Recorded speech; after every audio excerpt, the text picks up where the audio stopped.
घर में मृत्यु होने पर कई दिनों तक क्यों नहीं जलता चूल्हा? अंतिम संस्कार के बीच घर में चूल्हा नहीं जलाना चाहिए, क्या कहता है इसके बारे में गरुड़ पुराण? आइए जानते हैं इसके पीछे के धार्मिक और वैज्ञानिक कारण आज के इस वीडियो में। गरुड़ पुराण अंतिम संस्कार के लिए और फिर मृतक की आत्मा की शांति के लिए कुछ नियम देता है जिसका पालन किया जाना चाहिए। इस पुराण में मृत्यु से संबंधित जुड़ी क्रियाओं और मृत्यु के बाद की जाने वाली क्रियाओं का विस्तार से वर्णन किया गया है। मृतक के परिजन अंतिम संस्कार से लेकर 13वीं और उसके बाद भी कई रस्में निभाते हैं। मृत्यु और उसके बाद के संबंध में हर एक धर्म के कुछ नियम और परंपराएं हैं। गरुड़ पुराण में बताया गया है कि जब किसी व्यक्ति की मृत्यु हो जाती है तो उसे देवतुल्य माना जाता है और उसे वैसा ही सम्मान दिया जाता है। उसकी पूरी क्रियाएं भी की जाती हैं। ये सारी क्रियाएं हम बिना भोजन किए ही करते हैं, इसलिए मृतक की आत्मा को पहले पिंडदान करते हैं, तत्पश्चात भोजन का महत्व है। गरुड़ पुराण कहता है अंतिम संस्कार के 3 दिन के बाद घर की सफाई होने तक घर में खाना नहीं बनाने की परंपरा है।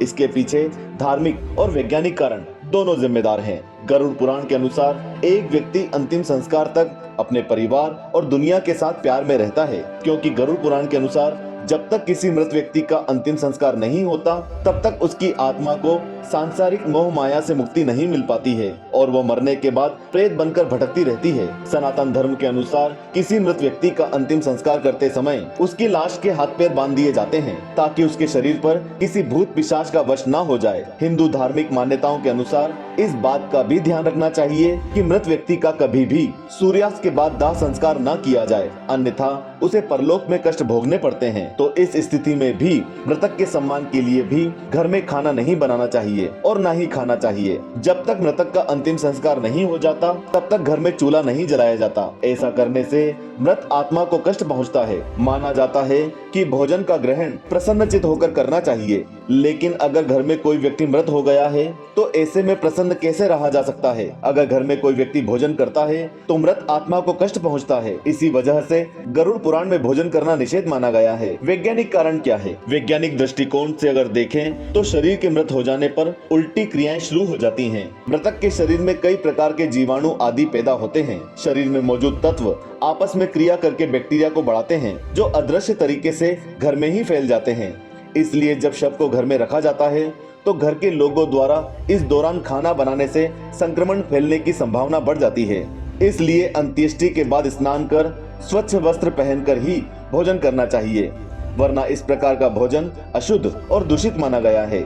जन्म और मृत्यु के बीच जीवन का संचार होता है। जीवन जैसे ही समाप्त होता है तो व्यक्ति की सांसें ठहर जाती है और वह मृत अवस्था में पहुंच जाता है। मृत्यु के पश्चात मनुष्य का सबसे आखिरी और अंतिम संस्कार हिंदू धर्म में ही किया जाता है। जन्म से लेकर मृत्यु तक 16 ऐसे संस्कार होते हैं जो सनातन धर्म में बताए गए हैं। मरने के उपरांत किया जाने वाला संस्कार अंतिम संस्कार होता है, लेकिन इसमें बहुत सारी जटिलताएं भी होती हैं। संस्कार कोई भी हो, हिंदू धर्म में विधि और विधान के साथ किया जाता है जिसको नकारा नहीं जा सकता। हिंदू धर्म में 16 संस्कारों का उल्लेख है। गर्भ संस्कार से लेकर अंतिम संस्कार और मृत्यु के बाद आत्मा की यात्रा के बारे में भी बताता है। इसलिए घर में किसी की भी मृत्यु के बाद गरुड़ पुराण का पाठ किया जाता है। मृतक को पिंडदान देने का भी महत्व है। तो ये थे वे कारण जो ये बताते हैं कि गरुड़ पुराण के अनुसार किसी की मृत्यु के बाद घर में चूल्हा क्यों नहीं जलाया जाता। क्या आपको भी कोई अन्य कारण पता है? यदि पता है तो हमें कमेंट बॉक्स में कमेंट करके बताएं। साथ ही अपनी राय भी कमेंट बॉक्स में कमेंट करके बताएं। वीडियो को लाइक करके ज्यादा से ज्यादा लोगों तक शेयर करें। नए लोग चैनल को सब्सक्राइब कर घंटी वाला निशान अवश्य दबाएं। ओम नमो भगवते वासुदेवाय नमः।